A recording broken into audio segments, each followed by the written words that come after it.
Halo semuanya, pada video ini kita akan membahas langkah-langkah penyusunan dalam surat bisnis. Alur surat bisnis penting karena membantu proses transaksi berjalan lebih jelas, rapi, dan teratur, serta menghindari kesalahpahaman antara penjual dan pembeli. Sekarang, mari kita bahas alurnya satu persatu. Yang pertama ada surat perkenalan. Surat perkenalan biasanya dibuat oleh perusahaan untuk memperkenalkan diri kepada pihak lain, seperti calon pelanggan, mitra kerja, atau instansi tertentu. Isi dari surat perkenalan biasanya mencantumkan identitas perusahaan, bidang usaha, produk atau jasa yang ditawarkan, serta maksud perusahaan dalam menjalin kerjasama. Adapun tujuan utama dari surat perkenalan adalah untuk membangun komunikasi awal dan memberi kesempatan kepada perusahaan agar dikenal oleh pihak lain. Dengan adanya surat ini, hubungan bisnis bisa dimulai dengan cara yang formal dan profesional. Selanjutnya yaitu ada surat permintaan informasi. Surat yang dibuat untuk meminta keterangan lebih lengkap tentang produk atau jasa, seperti harga, kualitas, dan syarat pembelian. Dalam surat permintaan isinya yaitu memuat daftar harga barang, ketersediaan stok, spesifikasi produk, ketentuan pemesanan, cara pembayaran, dan lama pengerjaan.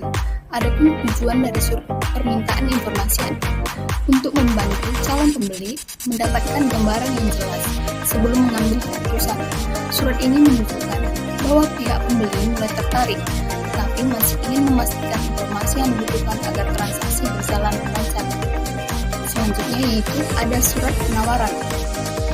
Surat penawaran berisi penjelasan penawaran barang atau jasa, termasuk harga, diskon, cara pembayaran, dan waktu pengiriman.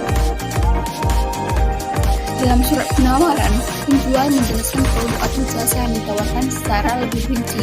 Biasanya surat penawaran memuat nama barang atau jasa, harga per unit atau total, diskon jika ada, syarat pembayaran, ketentuan pengiriman, lama pengerjaan, dan masa berlaku penawaran.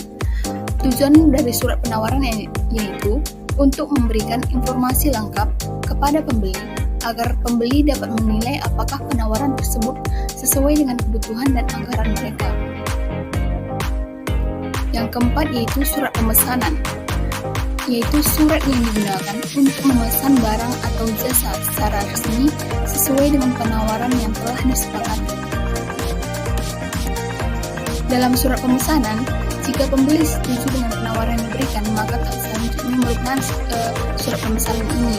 Dalam surat pemesanan biasanya tercantum barang atau jasa yang dipesan, jumlah barang, ukuran atau spesifikasi, harga yang disepakati, alamat pengiriman, waktu pengiriman yang diminta, dan cara pembayaran.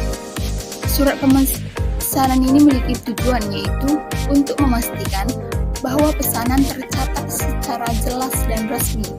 Dengan adanya surat pemesanan, pihak penjual memiliki dasar yang kuat untuk memproses pesanan, sehingga meminimalkan kesalahan seperti salah jumlah barang atau salah jenis produk.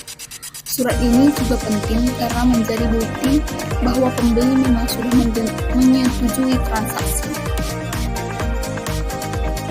Surat berikutnya yaitu surat konfirmasi pesanan.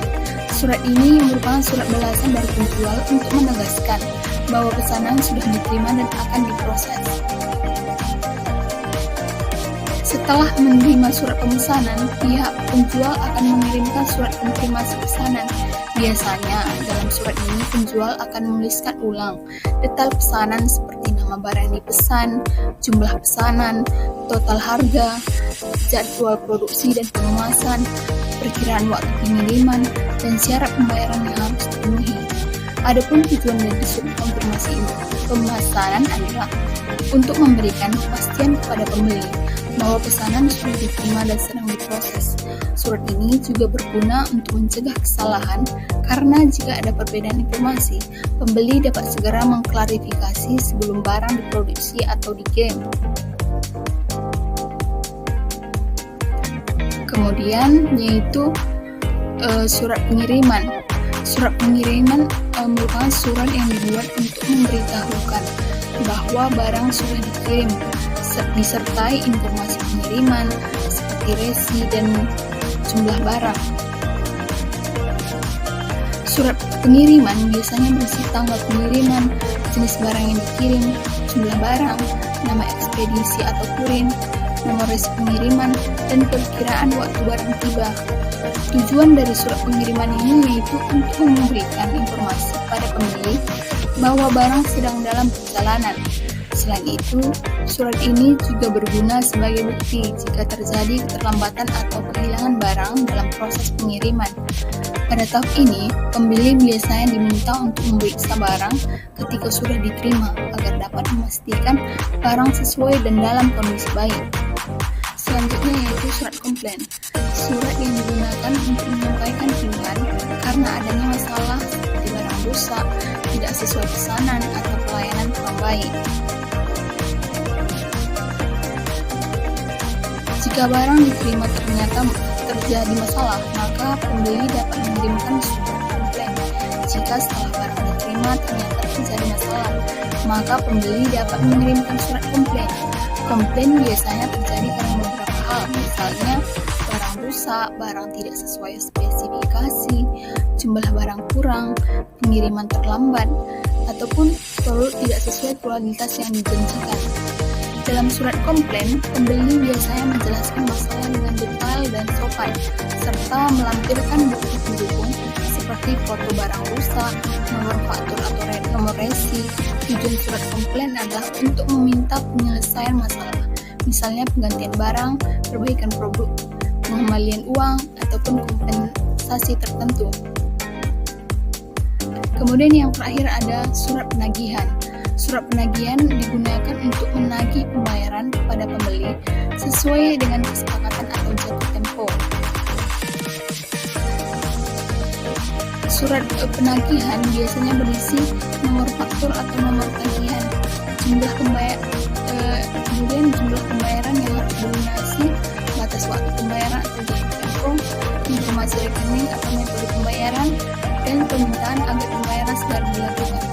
Adapun tujuan surat penagihan yaitu untuk mengingatkan pembeli bahwa ada kewajiban pembayaran yang harus diselesaikan. Surat penagihan dibuat agar transaksi bisnis selesai dengan baik dan perusahaan dapat menjaga kelancaran arus keuangan. Surat ini juga menjadi dokumen penting apabila perusahaan perlu melakukan penagihan lanjutan. Jadi itulah alur surat bisnis yang dimulai dari surat perkenalan, kemudian berlanjut ke permintaan informasi, surat penawaran, pemesanan, konfirmasi pesanan, pengiriman, komplain, hingga akhirnya masuk ke tahap penagihan. Semoga penjelasan ini dapat membantu kalian memahami alur surat bisnis dengan baik. Terima kasih sudah menyimak, sampai jumpa di pembahasan berikutnya.